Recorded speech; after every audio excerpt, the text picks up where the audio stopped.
मुंबई महापालिकेच्या निवडणुकीच्या अनुषंगाने विभाग क्रमांक 89 सांताक्रूज येथे शिवसेना, मनसे आणि एनसीपी शरद पवार साहेब यांचा पक्ष या युतीच्या माध्यमातून गीतेश विनायक राऊत यांची उमेदवारी दाखल केल्यानंतर आज राजसाहेबांना भेटून राजसाहेबांचे आशीर्वाद घेण्यासाठी आज आम्ही या ठिकाणी आलो आणि खूप आनंद झाला।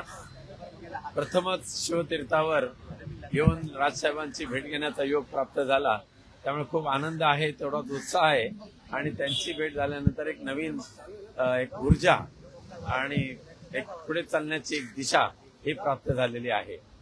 मी आज गीतेश विनायक राऊत यांना आशीर्वाद माननीय राजसाहेबांनी दिलेले आहेत, त्याबद्दल त्यांचे मनापासून आभार।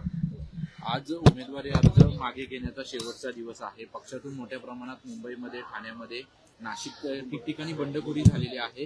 ही बंडखोरी थोपवण्यासाठी किंवा उमेदवारी अर्ज त्यांना मागे घेण्यासाठी अपक्ष म्हणून भरले, त्यांना कशा पद्धतीने प्रयत्न केले? शिवसेना, उद्धव बाळासाहेब ठाकरे हा पक्ष आणि मनसे यामध्ये कोणतेही कलुषितपणा येणार नाहीत, त्यांच्यामध्ये कुठेही दुरावा निर्माण होणार नाही याची दक्षता आम्ही सर्वच माननीय उद्धवसाहेब, राजसाहेबांच्या मार्गदर्शनाखाली आम्ही सर्वजण प्रयत्न करतोय आणि नक्कीच त्याच्यामध्ये यश येईल।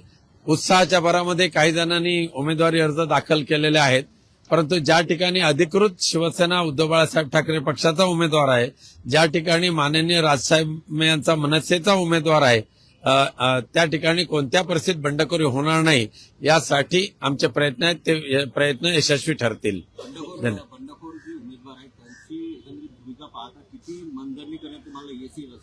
मनधरणी आम्ही तर करणार आहोत आणि विनंती करणार आहोत आणि त्याच्यामध्ये 100% यश येईलच अशी खात्री आहे।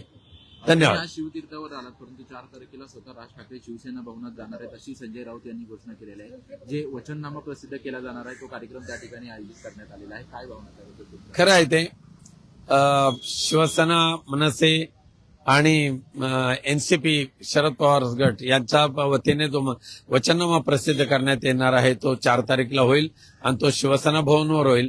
त्यामध्ये माननीय उद्धव साहेबांबरोबर राजसाहेब सुद्धा असतील। हा एक सुवर्ण योग असेल शिवसेना भवनच्या इतिहासातला।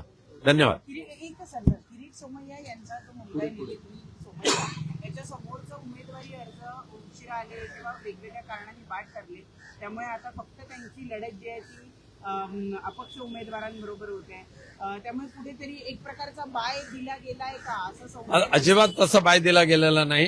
प्रशासकीय यंत्रणेच्या चुकीमुळे अशा पद्धतीच्या अनेक ठिकाणी प्रकार घडलेले आहेत, पण त्याचबरोबर भारतीय जनता पक्ष आणि मिंदे गटाच्या राजकीय दबावापोटी सुद्धा काही जणांनी उमेदवारी अर्ज मागे घेतलेले आहेत आणि त्यामुळे कोणत्या परिस्थितीत बाय तर नाहीच नाही।